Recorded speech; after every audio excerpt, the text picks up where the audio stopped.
Hello and welcome to my this channel. આપણે આ વિડીયોમાં આજે વાત કરીશું વીકલી ક્રિકેટ ન્યૂઝ રિલેટેડ, જેમ કે આ અઠવાડિયામાં શું શું ક્રિકેટમાં થયું છે, ક્રિકેટ જગતમાં શું ઉલટફેર થયું છે, બધી આપણે વાત કરીશું. તો ચલીએ ચાલુ કરીએ છીએ. સૌથી પહેલા વાત કરીએ ઝિમ્બાબ્વેથી. એક ન્યૂઝ આવી રહી છે કે ઝિમ્બાબ્વે વાળાએ પાકિસ્તાનને ફર્સ્ટ ઓડીઆઈમાં હરાઈ નાખ્યા છે.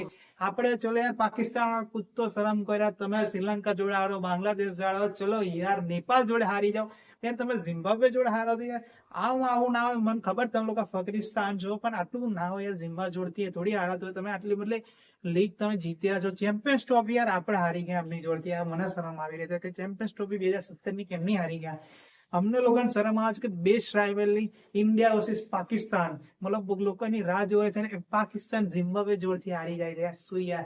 તો કઈ વાંધો નહીં, આપણે હવે જઈએ નેક્સ્ટ ન્યૂઝ તરફ. તો હવે વાત કરીએ સૈયદ મુશ્તાક અલી ટ્રોફીની. ત્યાંથી ન્યૂઝ આવી રહી છે કે બરોડા વર્સિસ તમિલનાડુની મેચ હતી, જેમાં વિજય શંકરે હાર્દિક પાંડ્યાને જોડી નાખ્યો. લગાતાર 3 બોલમાં 3 છક્કા માર્યા અને હાર્દિક પાંડ્યા બીજા કોઈને જોડી નાખ્યો. એને 4 છક્કા કે 5 છક્કા મારે, 1 ચોક્કા મારે, 1 ઓવરમાં 30 રન કરી નાખ્યા. મતલબ કઈ અલગ જ ચાલી રહ્યું હતું એ ટાઈમ પર સૈયદ મુશ્તાક અલી ટ્રોફીમાં. હાર્દિક પાંડ્યા સૈયદ મુશ્તાક અલી ટ્રોફીમાં એવું લાગી રહ્યું છે કે કોઈ કોન્કરર પ્લેયર એસ કાં તો ગોલ્ડ લોબીમાં આવીને રમી રહ્યો છે. હાર્દિક પાંડ્યા કોન્કરર પ્લેયર છે, બાકી બધા એસ કે ગોલ્ડ લોબીનું સૈયદ મુશ્તાક અલીના લોકો લાગી રહ્યા છે. તો નેક્સ્ટ ન્યૂઝ આવી રહી છે સીધી ઓસ્ટ્રેલિયાથી. ઇન્ડિયા વર્સિસ ઓસ્ટ્રેલિયાની ફર્સ્ટ ટેસ્ટ મેચ ઇન્ડિયા જીતી ગયું છે. ઇન્ડિયા જબરજસ્ત રીતે જીત્યું છે, જે હિસાબે પહેલી ઇનિંગમાં ખાલી 150 રન પર ઓલ આઉટ થયા પછી સામેવાળી ટીમને ખાલી 103 રન પર ઓલ આઉટ કર્યા પછી જસપ્રીત બુમરાહની કેપ્ટન્સી વાળો સ્પેલ નાખ્યા પછી ઇન્ડિયા ટેસ્ટ મેચને જીતી છે. પહેલી ઇનિંગમાં વાત કરીએ તો રિષભ પંત અને નીતિશ રેડ્ડીએ જબરજસ્ત બેટિંગ કરી હતી. સેકન્ડ ઇનિંગની વાત કરીએ તો યશસ્વી જયસ્વાલ એન્ડ કેએલ રાહુલે જબરજસ્ત બેટિંગ કરી હતી. વિરાટ કોહલીએ સેન્ચુરી માર્યા પછી એને ખબર જ નથી કે મેં સેન્ચુરી મારી. એને કઈ આઈડિયા જ નહોતો, કારણ કે બહુ સ્પીડમાં રમેલો હતો. મેં કેમની સેન્ચુરી મારેલી હતી, એને એવું થઈ ગયું હતું. અને નીતિશ રેડ્ડીએ પણ જબરજસ્ત સેકન્ડ ઇનિંગમાં બેટિંગ કરી છે. બે ઇનિંગમાં નીતિશ રેડ્ડીએ જબરજસ્ત બેટિંગ કરી છે. આપણા માટે બહુ જ ઇમ્પોર્ટન્ટ રહેવાનું છે આખી સિરીઝ માટે. તો નેક્સ્ટ ન્યૂઝ આવી રહી છે સાઉથ આફ્રિકામાંથી.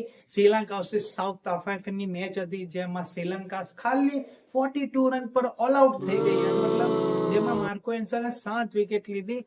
અને હવે મેન ન્યૂઝ આવી રહી છે અત્યારે. હાલ ધ્યાનથી સાંભળો, તમારા કાન આંખ જે પણ બધું ખોલીને સાંભળો. નેક્સ્ટ ન્યૂઝ આવી રહી છે, બિગ ન્યૂઝ છે. ટેમ્પા બબુમાં પહેલી ઇનિંગમાં 70, બીજી ઇનિંગમાં 70. जबरदस्त टेम्बा बुमा इनफॉर्म मेरा टेम्बो अभी जिंदा है. हाय छूटी है तो क्या हो गया, काम बड़े होने चाहिए. टेम्बा ने वो साबित कर दिया. टेम्बा बुमा बहुत જબરજસ્ત રમ્યા છે. ટેમ્બોની ઇનિંગ પણ જબરજસ્ત હતી. એક શોટ તેને આમ કુદીન મારી હતી, એ ઓપી શોટ હતી, બહુ જ મસ્ત શોટ હતી. અત્યારે હાલની ન્યૂઝ કહું તો એવું લાગી રહ્યું છે કે શ્રીલંકા આ મેચ હારવાની છે, કેમ કે 129 પર 5 વિકેટ પડી ગઈ છે. તો યાર હવે વાત કરીએ આઈપીએલ ઓક્શનની, અને એમાં પણ આરસીબી. મતલબ શું કહું યાર, હું એક વસ્તુ આરસીબીમાં બહુ જ મસ્ત છે. કુણાલ પાંડ્યા અને સપનીત સિંહ બેવ સંગાત આરસીબી નું ડ્રેસિંગ રૂમ શેર કરશે.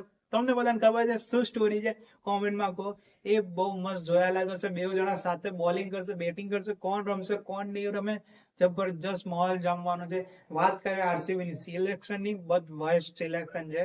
હું તો કહું છું આરસીબી વાળા ટીમ વેચી દેવી જોઈએ, તો કોહલી પણ આરસીબી મારે અને માલિક ચેન્જ થઈ જાય. આવું મેનેજમેન્ટ મેં ક્યારેય નહીં જોયું. તો નેક્સ્ટ વાત કરીએ તો ડીસી દિલ્હી કેપિટલ્સ, એનો પાર્થ જિંદલ ઓનર છે, જેને કેએલ રાહુલ માટે કઈ કીધું છે. જેમ કે કેએલ રાહુલ અને પાર્થ જિંદલ વચ્ચે જે વાત થઈ હતી, એમાં કેએલ રાહુલ એવું કીધું હતું કે મેં પણ હજુ લગીને આઈપીએલ ટ્રોફી નહીં જીતી અને દિલ્હી પણ નથી જીતી, તો દિલ્હી પણ જીતશે આ ફેર, અને કદાચ હું પણ જીતીશ જો એ કેપ્ટન હશે તો. હવે કેપ્ટન હું કદાચ કેમ કહું છું, કારણ કે પાર્થ જિંદલે હજુ એક ટ્વીટ કર્યું છે કે અક્ષર પટેલ કાં તો કેએલ રાહુલ માંથી બેમાંથી ગમે તે એક કેપ્ટન હશે.